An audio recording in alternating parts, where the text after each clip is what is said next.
झारखंड राज्य जल सहिया कर्मचारी संघ अपनी कई मांगों को लेकर राजभवन के समक्ष धरने पर बैठे हैं और इनकी मुख्य मांग यह है कि इन्हें पहले की तरह मानदेय दिया जाए। जल सहिया की न्यूनतम मजदूरी 13,000 लागू की जाए। जल सहिया की सेवा नियमावली तैयार हो जाए और साथ ही जल सहिया का साल में 3 बार उन्हें पोशाक दी जाए। वहीं नगर पालिका इलाके में तैनात जल सहिया की छटनी पर रोक लगाई जाए और साथ ही जल सहिया को 5 लाख की बीमा और अनुकंपा लाभ जो है उसे दिए जाने की भी व्यवस्था की जाए।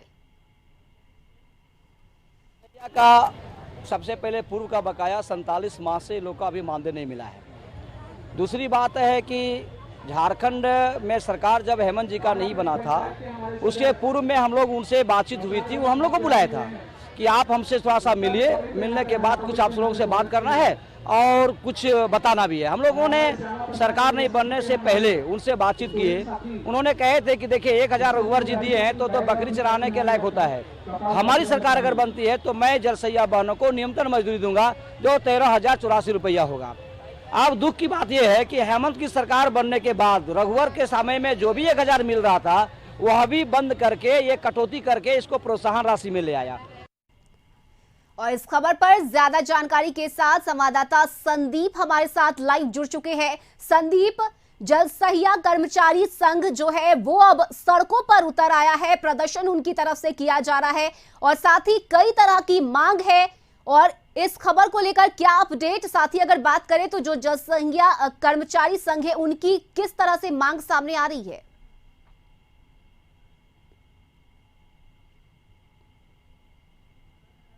दिनों से लगभग अपनी जो मांग है उनको लेके राजभवन के समक्ष धरने पे बैठी है और इनकी जो मुख्य मांगे हैं वो कहीं ना कहीं वेतन को लेके है। इसके अलावे साल में 3 बार पोशाक देने की मांग कर रहे हैं। वहीं जो बीमा होती है जल सहियाओं की, बीमा कराने की भी मांग इनकी ओर से की जा रही है।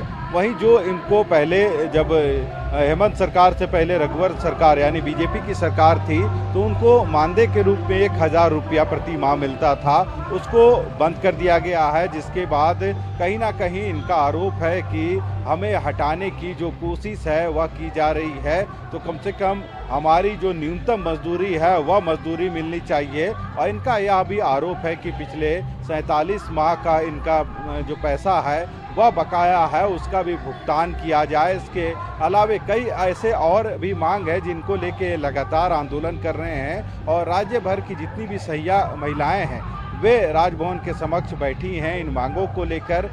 कई बार जो पेयजल मंत्री हैं मिथिलेश ठाकुर से मिलने की जरूर इनकी कोशिश की थी और वार्ता होनी थी। हालांकि मिथिलेश ठाकुर जो जल संसाधन मंत्री हैं वे अभी इंदौर एक कार्यक्रम के दरमियान गए हुए हैं। उनके आने के बाद ही देखना हो पाएगा कि क्या इनकी जो मांगे हैं उनकी मांगों पर कुछ सहमति बनती है या नहीं। हालांकि जो 18 दिनों से राजभवन के समक्ष अपनी मांगों को लेकर बैठे हैं और इनका साफ तौर पे कहना है यदि इनकी मांगों पर निर्णय जल्द नहीं होता है तो ये आगे उग्र आंदोलन के लिए भी सरकार को बाधित करेंगे और जो सरकार या फिर जो मंत्री हैं उनका घेराव भी कर सकते हैं। हालांकि इनकी जो मांगे हैं इस पर विचार करने की कोशिश जरूर पेयजल मंत्री ने कई बार की है। अब देखना होगा कि पेयजल मंत्री जब इंदौर से लौटते हैं तो उनके साथ इनकी जो वार्ता होनी है तो उस वार्ता में इनकी मांगों पर कितनी सहमति बनती है। हालांकि जितनी भी सहिया हैं राज्य भर से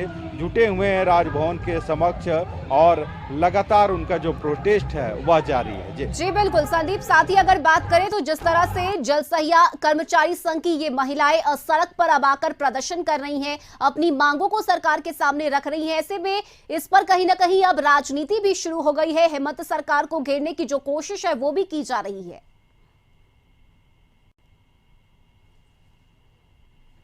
बात करें तो कहीं ना कहीं जो विपक्ष है इन चीज़ों को काफ़ी गंभीरता से लेती है, क्योंकि यदि विपक्ष की बात करें तो कहीं ना कहीं सरकार के जो लूप होल्ट हैं उनको खोजने की जरूर कोशिश करती है। और विपक्ष का यह आरोप भी है कि इस सरकार में कोई खुश नहीं है, चाहे जल सहिया हो या फिर अन्य जो लोग हैं अपनी मांगों को लेकर लगातार प्रोटेस्ट कर रहे हैं। हालांकि सरकार भी अपनी स्तर से यदि बात करें तो जिस तरह से इस सरकार ने पारा टीचरों की जो डिमांड थी उसको पूरा किया है, नई पेंशन जो योजना है उसको लागू किया गया है, तो कई काम सरकार ने भी किया है। चाहे हेमंत सरकार की बात करें या इससे पहले जो बीजेपी की सरकार थी, तो हर एक सरकार में सत्ता पक्ष और विपक्ष के बीच इस तरह की खींचातानी देखने को मिलती है। कहीं ना कहीं जो विपक्ष है सरकार को घेरने में लगती है, वहीं सरकार भी कोशिश करती है कि जितने भी जन मुद्दे हैं उन मुद्दों को जो या फिर जो जन समस्याएं हैं उनका निराकरण हर एक स्तर से हो। तो देखना होगा कि जो जल सहियाओं की जो मांग है उसको सरकार कब पूरा करती है। हालांकि इनकी जो डिमांड है लगभग 5-6 ऐसी मांगे हैं, चाहे न्यूनतम मानदेय की बात करें या फिर जो इनको जो बीमा कराने की इनकी जो मांग है उनकी बात करें, या फिर साल में 3 बार सरकार की ओर से इनको पोशाक दिया जाए इसकी बात हो, या फिर अनुकंपा के आधार पर नौकरी की बात हो। इन सभी को चीज़ों को लेके लगातार 18वें दिन आज राजभवन के समक्ष आंदोलन कर रहे हैं। और कहीं ना कहीं सरकार से इनको उम्मीद भी है कि इस सरकार में जो इनके विभाग के जैसे मंत्री हैं, पेयजल मंत्री विभाग हैं, उनसे भी इनकी काफ़ी उम्मीद है। और देखना होगा कि उस उम्मीद पर कितने खरा सरकार या फिर इनके जो मंत्री हैं, इन विभाग के मंत्री हैं, वे उतर पाते हैं और इनकी जो डिमांड्स है कब पूरे होते हैं। जी बिल्कुल, शुक्रिया संदीप आपका तमाम जानकारी के लिए। तो जल सहिया कर्मचारी संघ की जो महिलाएं हैं उनकी तरफ से राजभवन के समक्ष ये जो आंदोलन है वो किया जा रहा है। अपनी कई मांगों को लेकर कर्मचारी संघ की जो महिलाएं हैं वो सड़कों पर उतरकर प्रदर्शन कर रही हैं।